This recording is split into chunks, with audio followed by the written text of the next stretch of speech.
Hello everybody, welcome back to another episode of the Age Group Triathlon podcast. My name is Simon Olney, I'm a professional triathlon coach, and in this week's episode I'm going to be looking at how ego can absolutely destroy your triathlon performance. Now, I wanted to start off by defining what I sort of define ego as being. What is it that is this issue that is preventing people from achieving their potential in triathlon?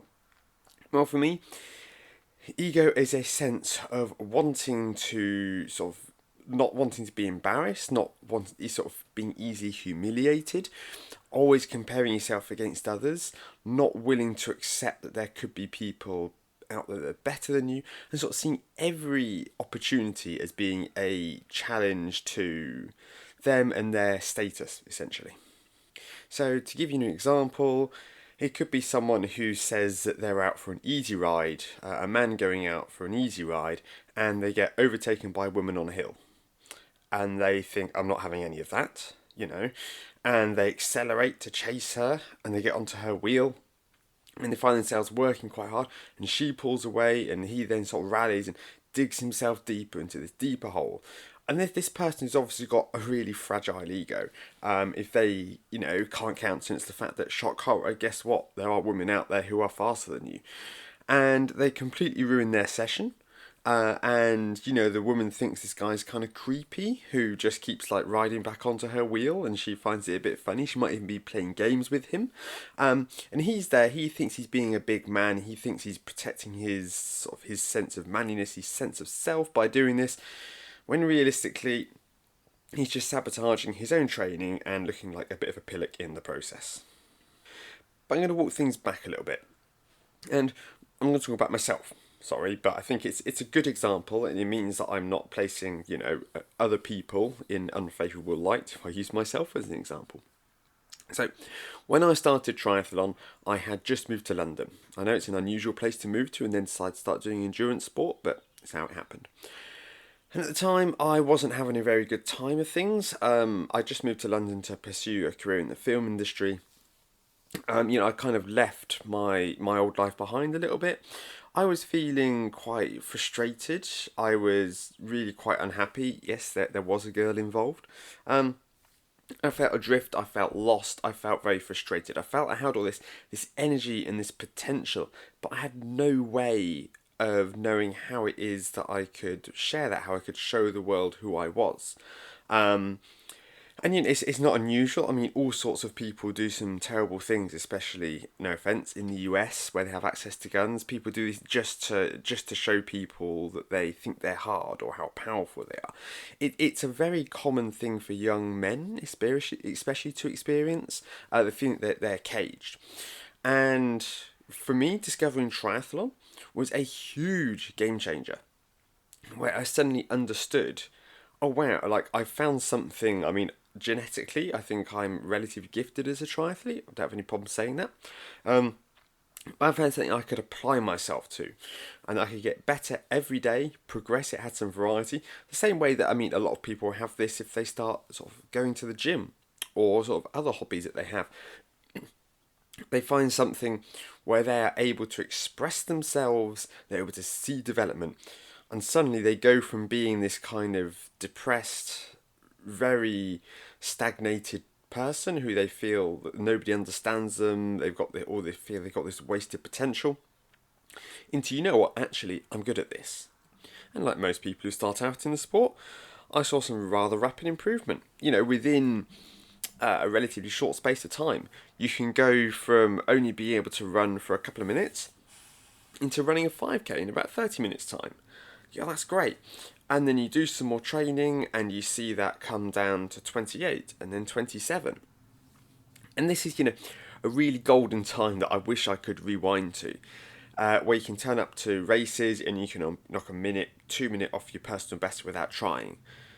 Because you are slowly, or maybe very quickly, increasing volume.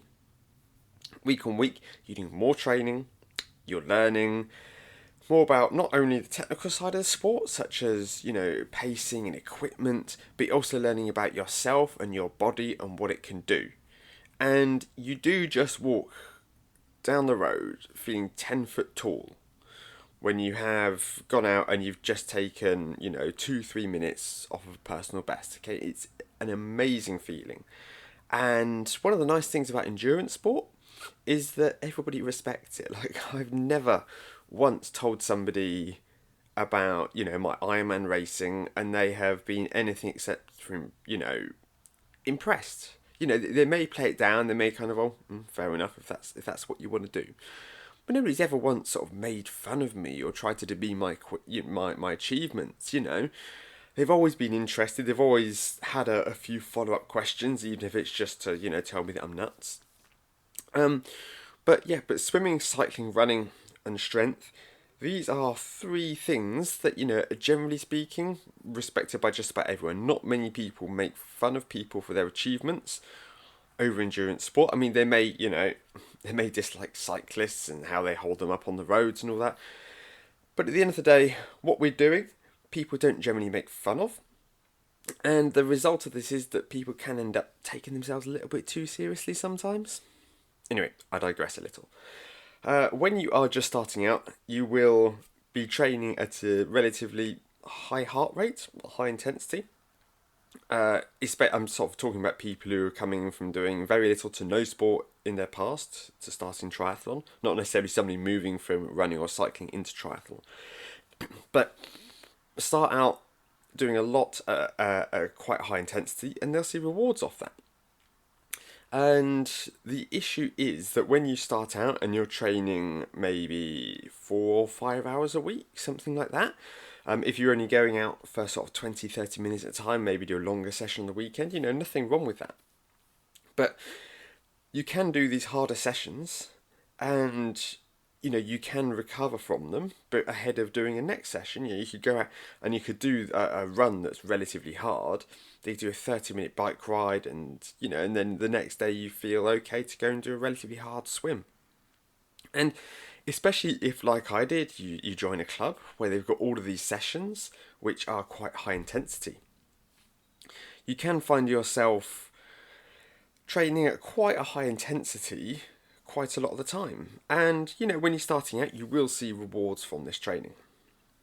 The issue comes when you start doing sessions, events, races, whatever it is that you're doing, that go around about sort of the 2-hour mark and over, which is sort of an Olympic triathlon and beyond, really. If you're doing sprint triathlon, you can get away with doing a lot more intensity. But when you start doing longer sessions, then the high intensity work, it only gets you so far. And you need to start thinking about something called aerobic fitness, which is the ability of the lungs and the heart and sort of the associated areas to get oxygen from the air into your lungs, into the bloodstream, pump it around the body and get it to the muscles where it can be turned into energy.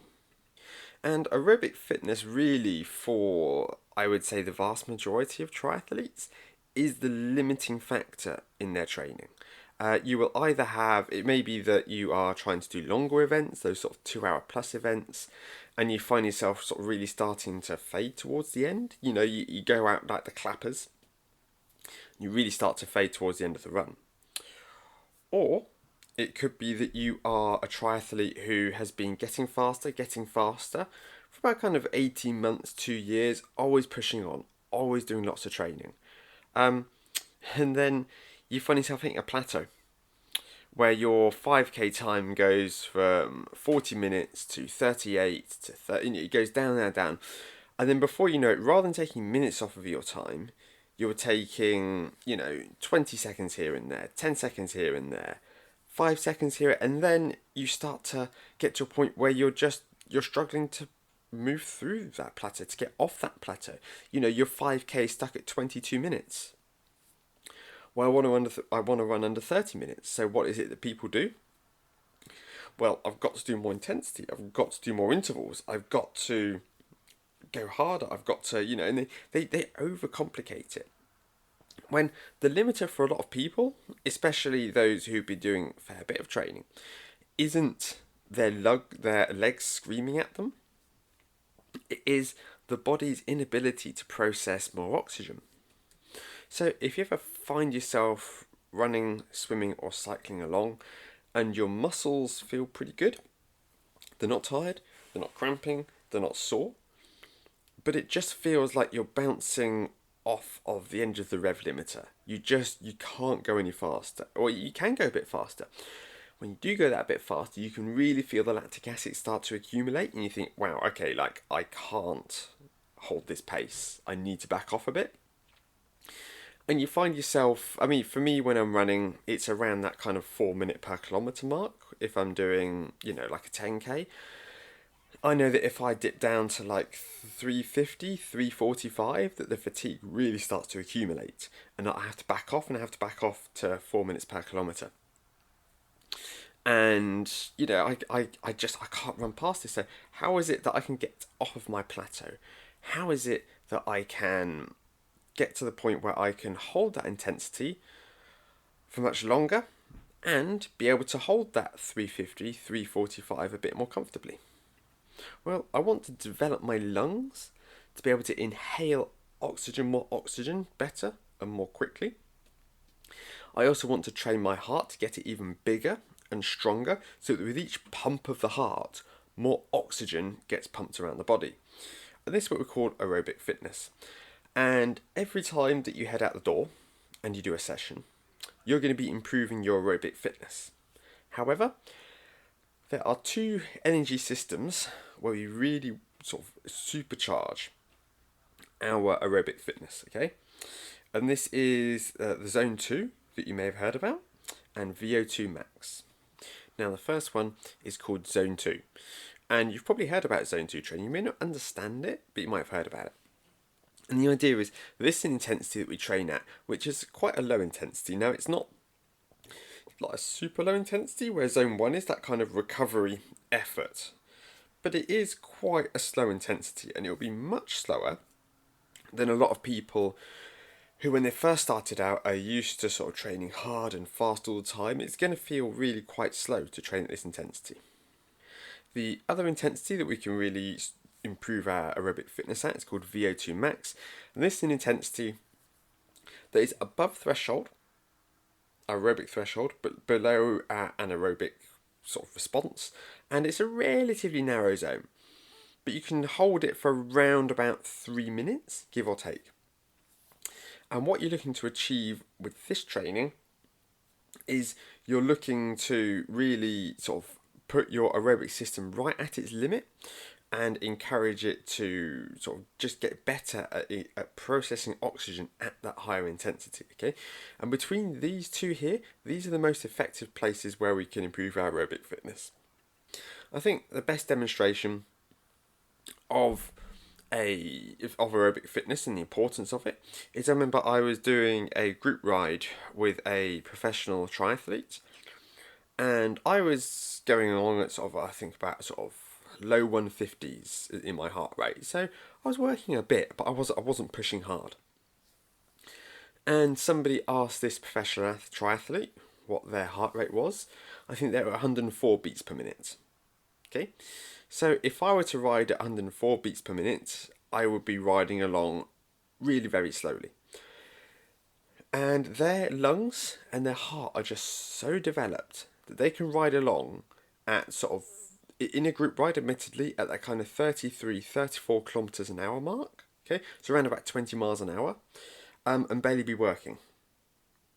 Imagine if you could do that. Imagine if you could ride along at what now seems like a high speed or a high intensity and have your heart rate that low. Okay, that is the prize waiting for you if you do lots of aerobic training. Now, I'm not suggesting you're going to be able to ride at those speeds at that heart rate, okay?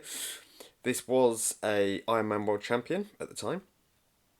So, I don't want you to compare yourself to them. However, you do just need to think to yourself, okay, right, it's as much about the speed that I train and race at as it is the level of intensity and how hard it is that I'm working to achieve that. Now, if you're quite interested by this concept, okay, I've put together a little course for you that's completely free at the moment. It's down in the show notes. It explains everything I'm going to cover here, but in much more detail, and it's a permanent record. It also includes a free 12-week training plan, okay, where we can help you understand how to improve your aerobic fitness through triathlon. It's currently free until midnight on the 18th of April 2025. So if you're listening to it now, pop down into the show notes, okay? Have a look, download your copy. If you are listening to this from Saturday onwards, I'm going to have a link in the show notes where you can go and you can buy it. It's only £10. Okay, I think that's a bit of a steal for all the information in there. And it will also allow you to sort of follow that training plan, which I think is pretty good value. So the issue that we have when we start doing all of this sort of aerobic training is because we're going to be doing quite a lot at zone 2. That's quite a low intensity. It's going to come as a real shock to a lot of people who are used to just sort of going hard in just about every session that they do. And I've had it primarily with men when I'm coaching them. And I tell them, okay, right, go out and do this low intensity ride for an hour on Zwift. Okay, if we've done a really hard session on Tuesday, we'd have easier sessions on Wednesday and Thursday, and maybe another harder session on Friday before we have the longer, easier sessions on the weekend. That's how I tend to structure, quite a few weeks. And the easy sessions allow us to get the adaptation to rest and recover from our hard sessions and get us ready for the next hard session that's coming later in the week or maybe on the weekend. I don't want people to be in this perpetual state of fatigue. I want them to be fresh and ready to go for each of their hard sessions rather than dragging themselves through them. Just it allows you to go out and to achieve things you never thought you could in your hard sessions without blowing a gasket. Went off track a bit there, but if I ask someone to do an easy session in zone 2 and they upload it to Training Peaks and I have a look at the data and I see that they started off within the zone and then it goes like crazy high, like threshold above, it's zagging back and forth. Okay, right. What's the diplomatic thing to say here? Okay, because I've got to be careful when I write these comments. You can't just go, what's going on here then? Kind of, see the intensity's quite high there, what happened? Oh, well, somebody overtook me and I followed them. And this is where ego is the performance killer for triathlon. And this is quite common for people who have yet to do a race. Do you remember, I certainly, this is how I felt, when you were being driven around by your dad or your mum in their car on long journeys on the motorway, and people would pass you and you'd start to feel like it was a race, okay, that these people overtaking you, or you're in the car, and that, but they're ahead of us. And this is this kind of mindset, obviously we all grow out of that relatively quickly. This is the mindset that people bring with them to triathlon, where they see every person that overtakes them as being sort of an attack on their ego or their sense of self. Now, I'm going to actually quote June here. Many of you may be familiar with this. I must not fear. Fear is the mind killer. Fear is a little death that brings obliteration. And this is a reaffirmment that people in this series use to themselves when they are in a situation and they are trying to calm themselves. And they are, they're trying not to fall into all the emotions that come with fear. And it's a similar affirmation that you need to find to use to yourself with your ego. Okay, if you get overtaken on Zwift, outdoors, whatever it could be, just to go to yourself, it's okay, it's fine, I'm not going to get dragged into this, I need to think about my training, I need to think about what it is that I am doing. The issue that we have is that when you are out training, if you said, right, I am going to go out, I'm going to do 2 hours in zone 2, it's going to be nice and easy. And you go out and you complete this for the first sort of half an hour, and then somebody goes past you and you think, oh, I'm going to ride on their wheel. And you find yourself working at higher intensity than you predicted, or you find yourself getting into a conversation with them, and you feel that you need to ride at their speed, not to be rude and to hold that conversation. And you just find yourself accumulating what we call lactic acid in your legs. Now, when lactic acid is developed, you are not using as much of your aerobic system. I'm not going to go super deep into the science, but once you go above zone 2 and start getting to zone 3 and definitely zone 4, more of your anaerobic system starts being used. Now, I'm not saying it's a huge amount, but it is enough to sort of to blunt the response of the zone 2 training. Now, if you are riding up a hill, you're using a power meter, there is a good chance, especially if it's a steep hill, that you will find yourself going over zone 2 at some point. There's just only so much that you can do to keep the power low. However, we don't want to find ourselves at this intensity for prolonged periods because, well, we're just not getting as aerobically fit as we could be. Now, we could be improving our muscular endurance by doing this kind of training, but we're not getting a great muscular endurance benefit. We're not getting a great aerobic benefit, and that's why people talk about zone 3 as being this bit of a grey zone. Okay, I think some people who follow 80-20 training call it zone X. I'm not a huge fan of that system personally, but it's, you find yourself in this place that you don't necessarily really want to spend that much time. There is absolutely time that you will want to spend in there if you are looking to race a 70.3 triathlon of middle distance. You may be racing at that intensity, so we may be doing sort of a definite work there as we approach race day. But if we are just laying the foundations of our fitness, if you're trying to build up that aerobic capacity, okay, we don't want to spend much time, we want to sort of minimise the time, I should say, that we are outside of zone 2-4. And that is going to involve seeing an awful lot of people less fit than you pass you on a Sunday morning as they disappear up the road. Okay, and yeah, I can appreciate that for some people that can be difficult.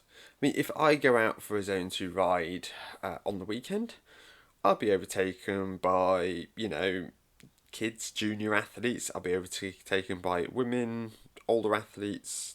Every demographic that I could potentially be offended by being overtaken by. But you know what I do? Just say morning, and they give me a nice response, and I watch them ride off because I'm not competing against them. I know. I mean, this may sound like I've got a bit of an ego myself when I say this. I appreciate that. I know that in a 10-mile time trial, I could probably beat sort of 85-90% of them. I could destroy 50% of them if I wanted to. But I'm not worried about that because I know that one of the reasons that I am handy over a 10-mile time trial is because I'm very aerobically fit. Any effort that's over around about 3 minutes in duration is going to be predominantly dominated by the anaerobic system. So if you look at sort of the 400 metres in track and field, or some sprints in the velodrome, the 100 metre free in the Olympics in swimming, okay, these are all very anaerobic disciplines where aerobic fitness has very little influence. Every other discipline where you're going over 3 minutes, okay, is an aerobic discipline and will be vastly improved by developing your aerobic fitness. Many of you will be familiar with the team pursuit in the velodrome, and this is a discipline where I think the world record sits somewhere around 3 minutes 40 seconds. Okay, it's really quite a short race in the grand scheme of things, but it's not an anaerobic event. Okay, it is aerobic, and I listened to an interview with a very good track cyclist who was saying that for his training, one of the reasons that I think it might actually be them that set the world record at one point, I don't know if they still hold it. I sort of asked about listening to a podcast, and they asked them about how it is that they train for it, and they go, well, they realised that the discipline was aerobic, and so rather than focusing on doing loads and loads of race simulation work, of just doing these short hard efforts, that instead they're focused on getting really aerobic. So they're doing again that mixture of zone 2 training and quite a lot, I imagine, of VO2 max intensity, along with working the gym and other bits all in between. I think everybody should train in all zones, although obviously I'm not a team pursuit coach. But that they really improved their their ability by doing lots of long, slow cycling, of doing this volume that is required for them to be able to process oxygen as efficiently as possible, allowing them to put in that fantastic time. So if aerobic fitness has an enormous part to play in a 4-minute event, think how impactful it can be over an event that is about an hour, such as a sprint triathlon. Most people are going to be looking at a minimum of an hour to complete that event. It's going to have quite a big impact, isn't it? And if somebody is stuck on a plateau, if they are unable to improve their times, if they're unable to improve their fitness, then getting more aerobically fit, more often than not, is actually the answer. Now, when you are out cycling, it could be on a group ride, or it could be solo, or you could be in a race. I'm sure you've had it, where you've been going along, working at what you feel is a pretty decent clip, and somebody comes past you going at least 10, maybe 15 kilometers an hour faster than you. And they're on a sort of a full TT bike with a disc wheel. Okay, they've got all that. And you just go like, wow. Like, how is it that they are so much faster than me? Now, it's very easy to go, oh, it's the bike, isn't it? Look at that bike, look at that disc wheel, look at that deep section front and all the aero bits. Okay, yeah, the aero nature of the bike might have brought him sort of 2 to 3 kilometers an hour in speed.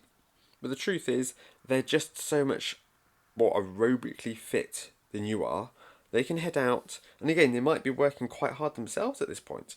But they can go out and they can hold that speed without it absolutely killing them. Their heart rate could be the same as yours, or maybe even lower than yours. So if we assume this is a Sunday morning, and you're out for a ride with a bike club, and you get overtaken by this person, okay? You're out there on your bikes, on your road bikes. I don't generally recommend against riding in groups on a TT bike unless you're very confident and with somebody else who is also confident with that. But you are heading out, and you're going to get to a hill, and you're going to go up the hill. You're going to do a few hills, and the group's going to break up a little bit on the hills as people sort of have a little bit of a stretch of the legs. And then after sort of 90 minutes, 2 hours, you're going to have a coffee and you're going to sit around and have a bit of a chat, and then you're going to ride back to the start. Do you think the athlete who overtook you going that bit faster is going to get into a race with other people going up hills? Do you think he's going to stop for an hour for a coffee and a cake and a chat? No, he's not. Because he is riding at an intensity that he knows is specific to him, and that he knows is what he needs to improve. And if you go out on a group ride, okay, you're going to be riding at a pace that's going to be largely dictated by other people. You're going to be taking breaks where you're waiting for people at the top of hills. You're going to be working at a very high intensity at certain points. I mean, if you are riding along in a group and it's going quite slowly for you, and you get to a hill, it can be an excuse to like get into a bit of a race with other people to be the first at the top of the hill. Okay, there's some definite kudos in that. Set a new PB on Strava. Go for a King of the Mountain. Try set a good time. And this kind of cycling club culture, it very much comes from the place of athletes who aren't actually training. They're not actually trying to get better, with structuring their training. They're just doing very similar routes each week. They are there for the social aspect. They're there to enjoy the views. They're there to better themselves week on week. But the vast majority of cyclists will never actually train to do a race. Whereas as triathletes, the vast majority of us are working towards a race of some sort or another. And so we need to have a different approach to our bike training than that of a cycling club. And I'm using the example of a cycling club there, but it could also be a triathlon club. And if you head out with one of these clubs in a group setting, and it's a relatively pedestrian intensity until you get to the hills or this really fast bit that everybody likes to do, put their foot down for, okay? It can be, again, good for the ego. Oh, look, I was the first to the top of the hill again. Oh, look, I'm the fastest person in the group. I can ride off the front and nobody can stay with me. Don't be that person. Um, but it's not really nearly as efficient as going out and riding at your own pace. Now, this is where there can be a clash in ideologies, where you have somebody who has come into triathlon to be the best version of themselves, and they're willing to do whatever it takes to be able to get faster, to get better. And then you have people who have come into triathlon simply from a place of, well, I just want to get fitter, I want to meet people, I want to feel good about myself. And to some people, feeling good about themselves is going out and, having a bit of a push on the hills and everything else that comes with that and the social aspect. I'm not saying this is how you have to train. What I'm trying to show you is if you want to get the absolute most out of your performance, if you actually want to race faster rather than just complaining that you're not getting any faster, okay, you need to start thinking about training at a lower intensity. Now, if you ride in a group, chances are that if you are just hanging around in the group as you're riding along at a, decent intensity, you're probably going to be in zone 1. It may be that you're in zone 2. It may even be that you're in zone 3 or zone 4 if you're in the wrong group and they're working a lot harder than you can keep up with, and you're probably going to get spat out the back at some point on this if it's a longer ride. But for a lot of people, they're going to be working at really a very low intensity. There's going to be freewheeling. They are not working hard on this ride. Whereas if you head out and you do a ride yourself, you could be riding at that intensity that you need to be riding at. That's going to be the most efficient use of time for you. Now, I'm not saying that you can never go on group rides. I'm not saying group rides are bad, okay? I still go on them occasionally, not so often these days, because, the only times I've ever crashed my bike have been on a group ride, so I do have a slight bit of trepidation there. However, it is something that, a tool that can be used, especially sort of in the colder months when you're a long way from race season, when it's harder to motivate yourself to get out there. It may be that you want to do a group ride. I tend to do sort of turbo training over the winter rather than sort of group rides. But again, everybody to themselves. It is nice to get out even on the coldest days sometime, as long as there's no risk of ice. But you can go for a group ride occasionally, but you do need to think, okay, so how important is my performance to me? If your performance is really important to you, and you've been doing lots of group rides, and you listen to this thinking, oh, you know what, maybe I do need to do some more solo riding. Then head out on that solo ride. But think, okay, well, what if I do 1 week on, 1 week off? If I go out with the club, every other Sunday, and I do a sort of solo ride the other Sundays. When you get closer to race season, or as you're really approaching your race, you could do a 3-to-1 ratio where you still go to the club on your rest weeks, but on your actual weeks as you're approaching the race, when you want to be training at or around that race intensity and really focus on building that aerobic fitness, maybe that's what you need to do there. And let's be honest, we all have egos to a greater or lesser extent. Anybody who says they have no ego is lying. Everybody likes to feel good about themselves, even if that is through maybe like lifting other people up sometimes, as it's a coach might experience. But everybody wants that positive affirmation sometimes. And I guess the question for you that you need to ask yourself is, what would you rather? Would you rather have these kind of regular doses of this ego boost, this serotonin, these endorphins, everything that comes with lots of hard sessions and trying to set PBs on hills, on weekend rides, and trying to have this sort of combative approach to things? Or would you rather finish on the podium at your age group in a triathlon? Think about that one for a moment.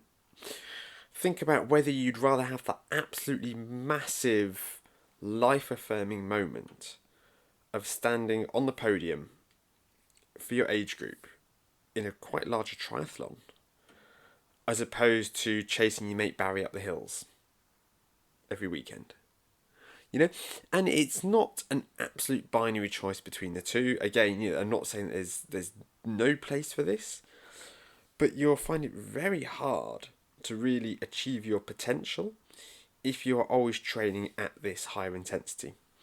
And to really improve, you do have to ride at a lower intensity for a lot of it, not only to focus on the aerobic system, but also to make sure that you're fresh for the really hard sessions that come in the week. And yeah, you just have to ask yourself, what is more important to me? By doing these solo rides as well, you start to understand what you're capable of. If you look at, especially the Ironman 70.3 distance, if you head out on a solo ride for about 90 kilometers, you can look at your data afterwards and you look at your heart rate, your power, you go, okay, that's how hard that felt. Do I feel that I could have gone and run a half marathon now? If the answer is absolutely not, then you know that intensity that you rode at was too high, assuming that you are within, 4 or 5 weeks of your race, when, the fitness gains that are going to come through aren't going to be massive. But you do need to just, think to yourself, okay, like I can use this as sort of like a little bit of a practice to get my eye in to understand what might be achievable on race day. Because the vast majority of people who you will see walking on the Ironman marathon will have got one of two things wrong: their nutrition, or they biked too hard with an inferior level of aerobic fitness. And I'm not going to lie, the idea of riding in zone 2, which although it's a relatively wide band, and it's a lot easier to stay in than a lot of other zones, it's not especially exciting. There's only so much I can dress this up and say, oh hey, like this is the most rewarding way to train. You are doing the boring thing. You are saving and investing rather than splurging your paycheck as soon as you get it. I get that. There are ways, of course, that you can make it more engaging, more interesting, finding new routes to ride. Instead of riding loops, maybe even going on a long ride to a train station and getting a train back. Lots of different things that you can do to mix up your riding to make it a little bit more engaging. But the biggest thing you can do is just sort of shift your mindset a bit and to go, okay, rather than seeing the weekend ride as being a chance for me to go out there and to immerse myself in this cycling world and this cycling culture, is to instead see it as being a meditative sort of activity. So you go out and you're riding along, and around me, don't get me wrong, I'm very fortunate in that there are lots of quiet roads that I can ride on. But yeah, I can ride along these roads, look at the fields as I go by, and just let my mind wander. Think about the week, think about work, think about family and relationships, and really sort of take that time to be out there, hopefully in the sunshine, moving my body and enjoying the scenery around me, rather than seeing it as being a chance to prove myself in a way that I really have to go out there and push really hard. Just shifting the mindset and going, you know what, I'm just enjoying being on my bike. Okay, I don't feel the need to prove anything. I don't feel the need to be pushing myself to get everything out of this ride. Okay, I just want to go out there and I want to enjoy it. Now, if you are training for an Ironman, which I imagine quite a few people listening to this will be, I need to take a moment to remind you that Zone 2 is going to be your race pace. These rides that you're doing, these 2, 3, 4, 5 hours in Zone 2, that is what race day is going to be. You're going to be out there on your own without constant cheering on or chatting to people. I mean, there will be other riders around you, but there will be those that you're overtaking, those that overtake you, and you just have to go, you know what, like, this is my pace. I remember a friend of mine who asked me, I mean, he's now an incredibly accomplished ultra runner, but I remember he asked me when he started out, about sort of 10 years ago, he messaged me and he goes, how do you deal psychologically with people who overtake you in a race? Like, how is it that you manage that mentally? I think, well, if someone overtakes me in a race, there's one of two possibilities. Either they're pushing too hard at this point in the race. I'm going to catch them up later as they start to fade. The other possibility is they're just a lot fitter than I am. Chances are they had a bad swim and they're overtaking me. You know what? I was never going to catch them anyway, okay? I don't see people who I race against on course as being direct competitors. That's not to say that I don't use them as targets, that I don't, on the run, see somebody ahead of me and think, right, I want to catch that person before I get to the next mile marker. And I don't use people on course as targets to motivate me along, but I don't see myself as being in direct competition with them. I know it's a bit of a cliche, but the only person that I'm really in competition with, the vast majority of the time, is myself. Once you have that realisation of going, look, I'm just not trying to fight other people, I'm just not trying to directly race people, I just want to complete this event, or I just want to set a best on this course, then you don't worry about other people overtake you, especially when you look at triathlon. You know, somebody could steam past you in the swim, somebody could go rolling past you on the bike, but if you crush them on the run because they got their pacing or their nutrition wrong, okay, then, you know, it doesn't even matter they overtook you, even if you were going head to head against these people. So the key really to triathlon success is to follow your race plan, to have a plan, to stick to it. Now, if you're a professional athlete and you want to win an event, you would need to roll with the punches a little bit. If you are racing against Lionel Sanders and he has a bit of a surge on the bike, you know that even at the 12 or 20 metres drafting distance, that you still get a benefit from riding behind him, that you need to dig a bit deep. You do need to follow his wheel. You can't afford to let him disappear up the road because he's a great runner. But when you're an age grouper, realistically, the only person you're racing against is yourself. Now, you may be saying, but Simon, but I want to qualify for this event. I want to be able to get on the podium at this event. Okay, that's great. And you know what? I really support that. I do. However, you really have to go, okay, well, how am I going to get the best race out of myself? It's very hard to know exactly who around you is your competition in your age group. Now, there is bits of research that you can do. You could walk around transition. You could look at people in your age group, and if you do a little bit of research and you find sort of the top 5 people that you're racing against, and in transition, you can find their numbers on their bikes, and you can memorize them, and you can then sort of see if they overtake you on course. Okay, I get it. That's a little bit different.